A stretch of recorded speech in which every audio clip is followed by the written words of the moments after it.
Nous sommes au musée de Mirecourt, de la lutherie et de l'archéterie, avec Valérie Klein qui en est la conservatrice.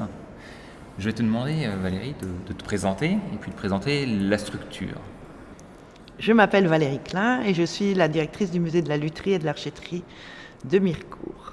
C'est un musée, comme son nom l'indique, qui conserve principalement des instruments de musique à cordes, frottés ou pincés, et qui reflète surtout une histoire locale très ancienne, puisque depuis plus de presque 4 siècles, on fabrique des instruments à cordes à Mirecourt. Alors, il existe différents types de musées, des écomusées, des musées vivants. Quel est le titre ou le type de musée ici ? Alors on est un peu mal à l'aise, il est assez malaisé de le définir, parce que à la fois ça peut être envisagé comme un musée technique, puisqu'on va évoquer comment sont fabriqués ces instruments. Puis dès l'instant où on se pose la question par qui sont-ils fabriqués, on devient un musée de société ou un musée d'art et tradition populaire, pourquoi pas. Après, bien évidemment, ces instruments, ils sont faits pour faire de la musique. Donc on va aussi, à travers ces instruments, évoquer toute l'histoire de la musique, alors aussi bien la musique populaire que la musique savante. Et on peut aussi faire des liens entre l'histoire de la musique et l'histoire de l'art. Donc pour certaines personnes qui viennent ici, parfois elles ont l'impression qu'elles viennent dans un musée d'art aussi. Donc finalement, c'est pas pour nous déplaire, c'est un musée qui peut parler à plein de personnes différentes en fonction de ce qu'elles cherchent. Et donc là on parle patrimoine matériel, mais la démarche vers du patrimoine immatériel s'est faite quand ? Elle s'est faite assez rapidement quand je suis arrivée à Mirecourt. Je suis arrivée en 2002, moi j'ai une formation en anthropologie, et quand je suis arrivée il y avait des instruments dans des vitrines et c'est tout. Donc pour moi c'était assez insupportable d'offrir ça au regard des visiteurs sans contextualiser ces instruments. Donc petit à petit, parce que tout cela nécessite des moyens, bien évidemment on s'est intéressé aux conditions de production. Donc on s'est appuyé sur des enquêtes ethnographiques, on y reviendra peut-être tout à l'heure, qui permettaient de mettre en face d'un violon fabriqué par tel luthier la parole de ce luthier. Et puis quand j'évoquais la musique, de la même manière, mettre en lien un instrument en fonction de la période par exemple à laquelle il a été fait et un répertoire musical dans lequel il aurait pu être joué, parce qu'évidemment on n'a pas forcément des instruments qui ont été joués par telle ou telle personne, mais voilà. Et puis une troisième piste qu'on a exploité beaucoup au musée, c'est tout ce qui concerne le savoir-faire. Donc la lutherie ou l'archéterie sont des savoir-faire, ce sont des gestes, ce sont des outils, c'est vivant et en mouvement.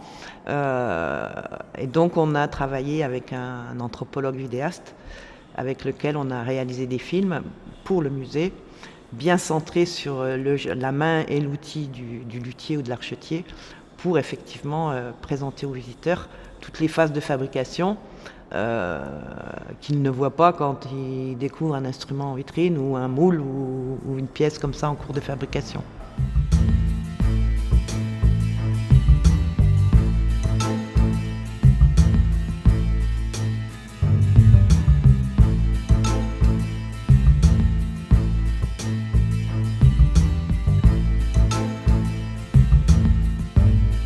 Alors quels sont les fonds ? Quel est l'état des fonds ?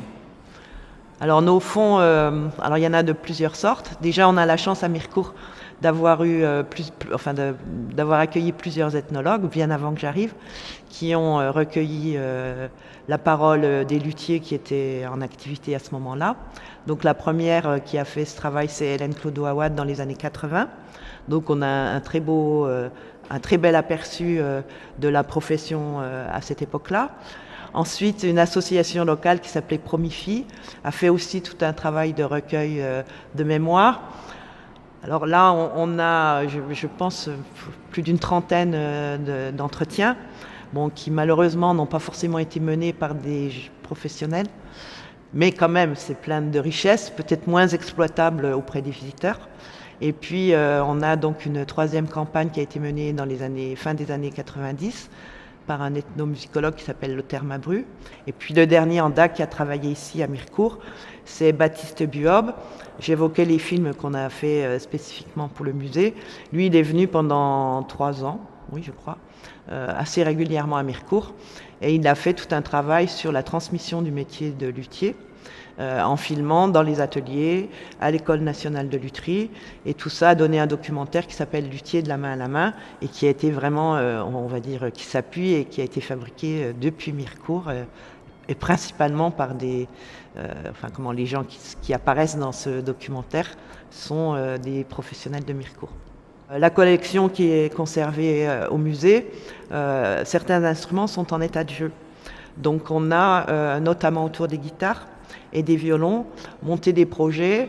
Alors c'est assez lourd quand on est un musée parce que ces objets ils sont sacralisés et on doit y faire très très attention. Donc on ne peut pas les prêter à un musicien qui pourrait par exemple s'habituer à l'instrument pour l'enregistrer ensuite. Donc il y a toute une mise en œuvre un peu compliquée, mais en tout cas on a réussi à enregistrer certaines guitares du musée. Et puis certains violons. Donc par exemple, là c'est un témoignage musical, mais quand on présente soit ces guitares, soit ces violons, on peut faire écouter aux visiteurs le son qu'ils ont. Voilà.